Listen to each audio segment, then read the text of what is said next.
और मिसाइलों की नहीं, एल्गोरिदम की भी है। ईरान के खिलाफ अमेरिका इजराइल में एआई को एक ऐसा हथियार बनाया जो सोचने से भी तेज हमला करता है।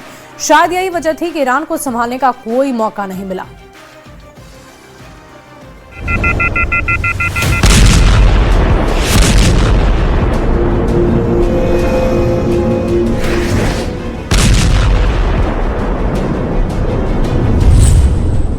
जंग के मैदान में एआई वाला ट्रिगर,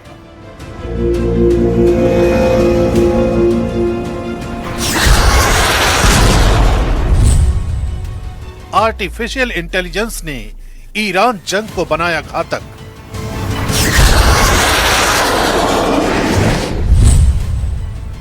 पश्चिम एशिया की वॉर जोन में एआई बना गेम चेंजर।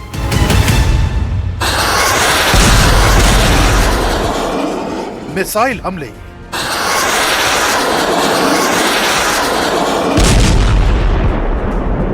ड्रोन अटैक,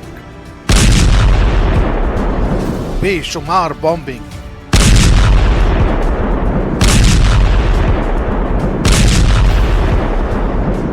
चंद घंटों में किसी भी शहर को कब्रिस्तान बना देने वाले हथियार। लेकिन ठहरिए, ईरान में जंग का ये मोर्चा पारंपरिक वॉरफेयर से अलग है, क्योंकि यहाँ ट्रिगर दबाने से पहले फैसला मशीन ले रही है।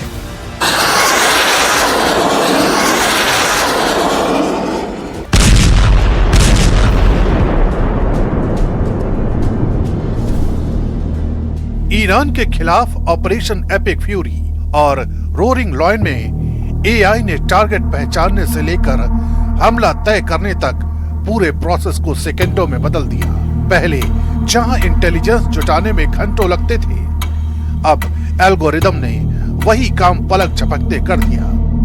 यही वजह रही कि पहले ही दिन सैकड़ों टारगेट्स एक साथ हिट हुए और ईरान को कुछ भी सोचने और संभलने का मौका तक नहीं मिला।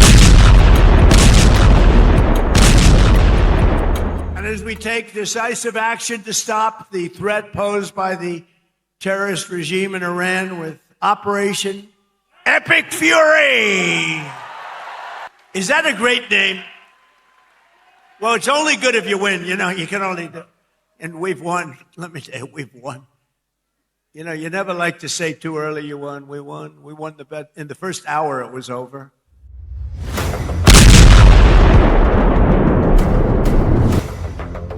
28 फरवरी की सुबह जब हमला शुरू हुआ, तब ये सिर्फ एयर स्ट्राइक नहीं थी, ये डेटा अटैक था। सैटेलाइट, ड्रोन और हर तरह की इंटेलिजेंस फीड, एआई ने सबको जोड़कर लाइव वॉर मैप बना दिया। उसी मैप पर टॉप लीडरशिप की लोकेशन लॉक और पहला वार सीधा वही हुआ, ईरान के सुप्रीम लीडर अली खामेनेई के ठिकाने पर, जहां वो अपने परिवार और कुछ बड़े अधिकारियों के साथ मीटिंग कर रहे थे।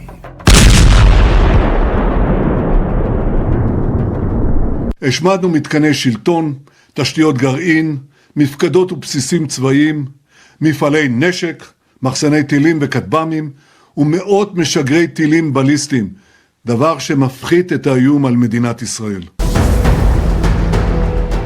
इस जंग में एआई ने सिर्फ शुरुआत नहीं, हर दिन की रणनीति तय की। लाखों data points, missile sites, air defence, command centre, सब कुछ मशीन ने खुद चिन्हित किया। नतीजा लगातार स्ट्राइक्स, बिना रुके, बिना देरी। ईरान हर बार जवाब देने की कोशिश करता रहा, लेकिन हर बार उससे एक कदम आगे आर्टिफिशियल इंटेलिजेंस की दीवार खड़ी हो गई। ये वही बढ़त थी जिसने जंग को एक तरफा बनाने की शुरुआत कर दी थी। You know, they thought that in a matter of 2 or 3 days, they can go for a regime change, they can go for a rapid, clean victory, but they failed. So I believe that option, plan A was a failure, and now they are trying other plans, but all of them have failed as well.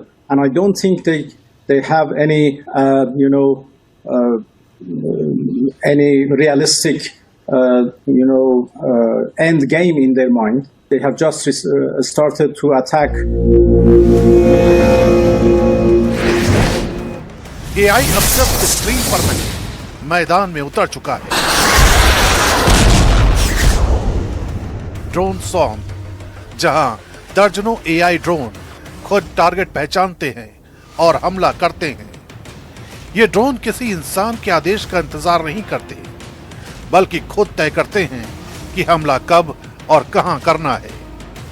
जमीन से लेकर आसमान तक हर मोर्चे पर AI active है, और यही वजह रही कि ईरान की कई अहम सैन्य क्षमताएं शुरुआती दिनों में कमजोर पड़ गईं।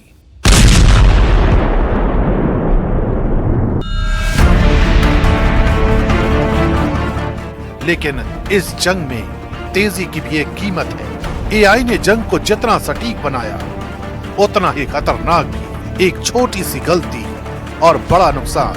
नागरिक इलाकों में भी हमले हुए। सवाल उठे, क्या मशीनों पर भरोसा सही है?